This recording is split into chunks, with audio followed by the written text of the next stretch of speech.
Joining us now is John Bartman, fifth-generation farmer. He farms corn and soybean in Illinois. Great to see you, John. And I want to start with fertilizer.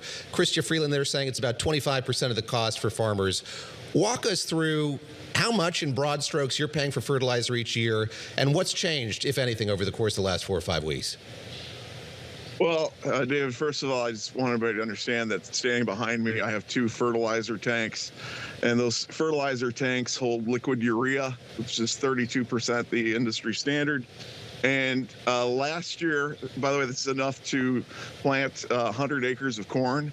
And last year, that cost me $11,000 to fill those tanks.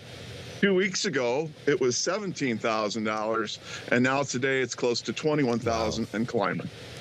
Do you have what you need to start the season? I know it's not just how much it's costing, but whether or not it's going to get to you guys. And that is an excellent point, and that is the $64,000 question. I know a lot of people have prepaid for their fertilizer, but are you going to get it? And the analogy I've been telling people, it was very similar to if your kid had a video game that they really wanted for Christmas and you ordered it in October and COVID happened. Were you going to get that game or not in time? Same thing with what we're dealing with right now with fertilizer.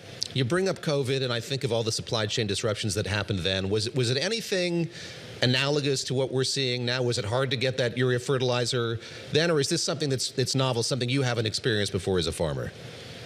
It's getting worse, and I think what people also need to understand is that 20%, at least 20% of the demand for fertilizer now is due to Trump's first trade war, because during that time period, Brazil massively increased their acreage. They went from 80 million acres to up to 120 million acres of soybeans, and now they're planting over 50 million acres of corn. They were never in that category before, and not to mention their soil isn't as fertile as ours here in the Midwest, so they need more fertilizer, and not to mention many areas of Brazil, they have year-round growing seasons. So that fertilizer is going nonstop, and we're in a world market right now. And we need to be aware of that, and we as farmers and the collateral damage here in Illinois and the rest of the United States. We have some sound from the president from last night on the Farm Bill I want you to take a listen to. Thanks to our trade deals, you're now sending over $40 billion in American soybeans to China. I want to thank President Xi of China, because we had a deal at 20, and I said, could you do me a favor? It's a big place. Could you double it? And he said, what are you talking about? I said, could you make it 40 instead of 20? And he overrode all of his people. He said, all right, I'll do it. And you got 40 instead of 20. So now you go out and buy bigger tractors. What can I tell you? I'm also asking Congress to quickly pass the new Farm Bill. And today I'm promising to request additional farm relief for our great patriots in the next funding bill. So we have you taken care of in both instances, and we're pushing very hard for the new Farm Bill. Is there anything in that Farm Bill that you think is going to help? Will it help, and do you think it'll pass? Well, he also said yesterday, too, that I gave you $12 billion and you farmers are making so much money right now. Yeah, how's that going? You know, so, and not to mention that we're still waiting for the supposedly 8 million metric tons that China was going to buy again this month, too.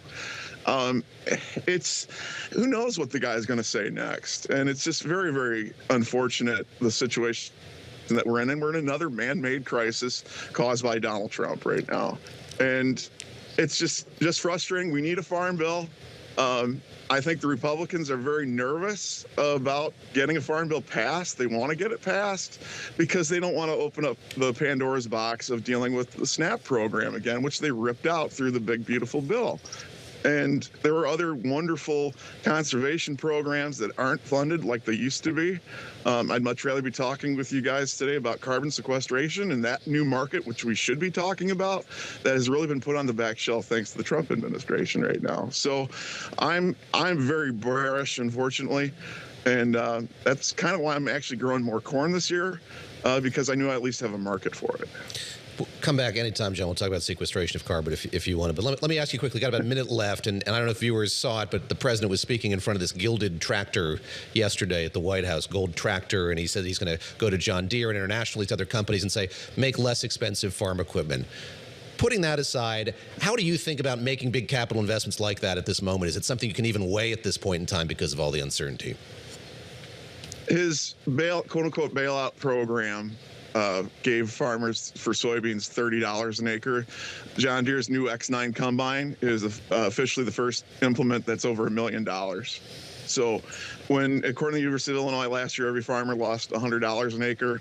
This year, according to the American Farm Bureau, every single commodity that we grow is unprofitable. And there's a reason why last year all the farm equipment that was sold is half of what it was during Biden's last year in his administration. John, before we let you go quickly, if there's one thing that this government could do for farmers across America, what would that be? Increase our demand. We have to increase the demand for our products, and we need stability. And right now we're losing out to South America with the South American Free Trade Agreement with Europe.